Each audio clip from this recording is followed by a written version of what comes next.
Народов фактички не е стагнал. Ми падна врз глава. Некој ќе рече, сега има нова влада. И што се променило? Како бе, што се променило? Се променило бе, баце. Па, например, порано, за сада сама не можеш ништо да пишуваш и да збориш лошо. Сега можеш бе, демократија е. За сада сама можеш да збориш што сакаш. Демократијата стигна дури до Дубај. Харис изгуби жената, овој другиот Харис изгуби власта.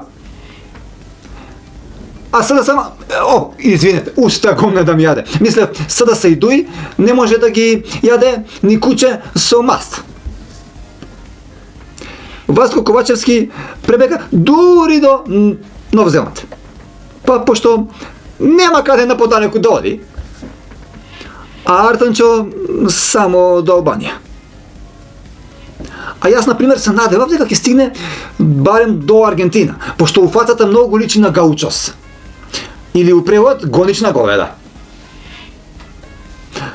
Ама јебега, се смени и шарпанинците. Сега има коалиција помеѓу лавови и шарпанинци, што вредат. Со нив ќе идеме у Европа. Освен ако бугарскиот вепар не ни стави вето.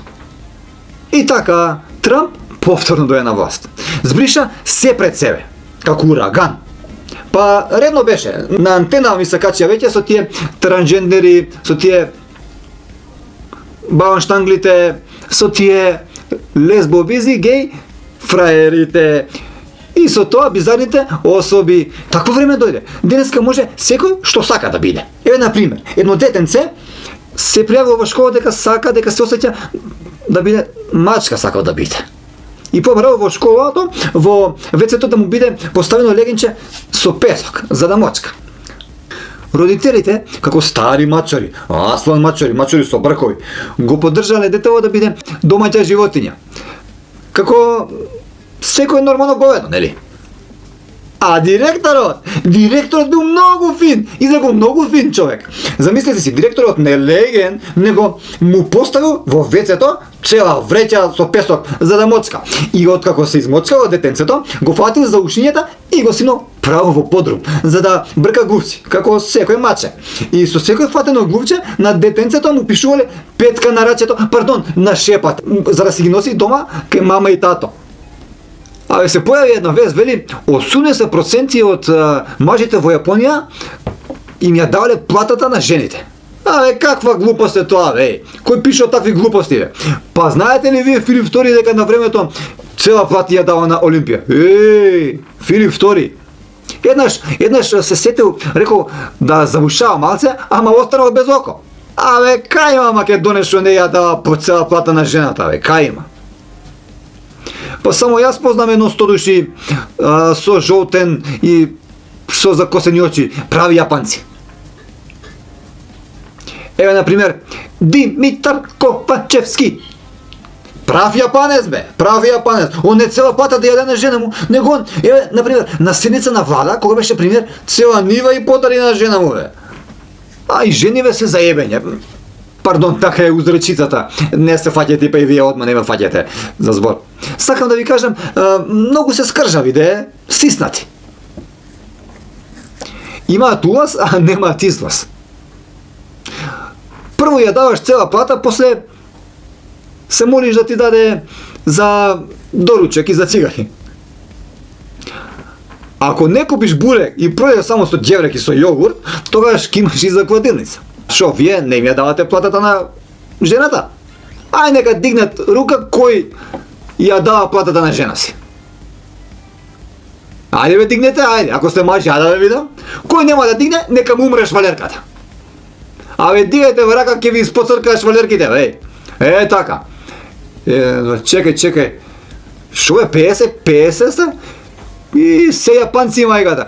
50% им ја давате платава на жената, 50 не им ја давате? Ајде да видам, а има ли некој што, например, жената му ја дава цела плата на него, а? Има? Па нормално дека нема, бе, па нема. Кој ти дава плата, бе? Кај ти дава жена плата, бе? Шо е на вас, бе? Жена попрво би ти дава нешто друго, а можеш да поминеш и на црвено. а пари муда орбови, да ми прости гей заедница.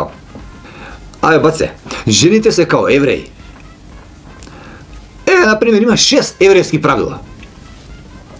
Ако некој е успешен во животот и добро му иде, нормално дека има покрај себе жена што ја споделува со нејзда славата и му ги троши парите. Под број 2. Ако некој губи во животот и ако нема пари, жената е тука прва да го остави. 3. Ако некој макотрпно работи, нормално дека има жена што макотрпно троши. 4. Си имал среќа да не се ожениш. Еврејска стара поговорка за долг и среќен живот. 5. Ако некој треба да остави долгови и да умре, тогаш ќе ги остави кај обично стара, грда жена и кај децата. Под број 6, последно, ако некој има многу пари и ако треба веќе да умре, нормално дека ќе ги остави кај млада, згодна и убава жена и не кај децата. Чудни правила, мајка му. И за крај, дали ќе те уопсат или ќе се ожениш, исто му доаѓа.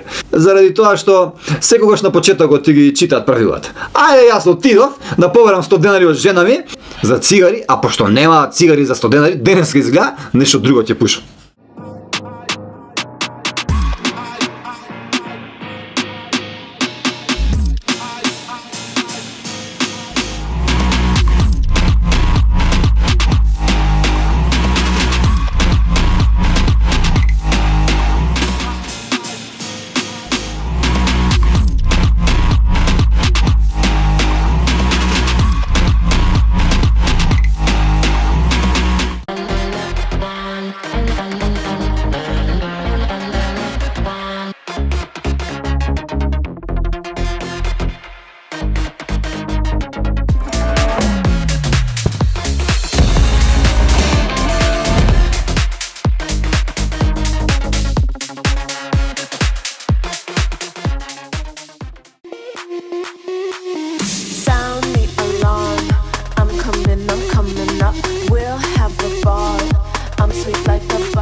We'll have a ball. I'm sweet like a buttercup.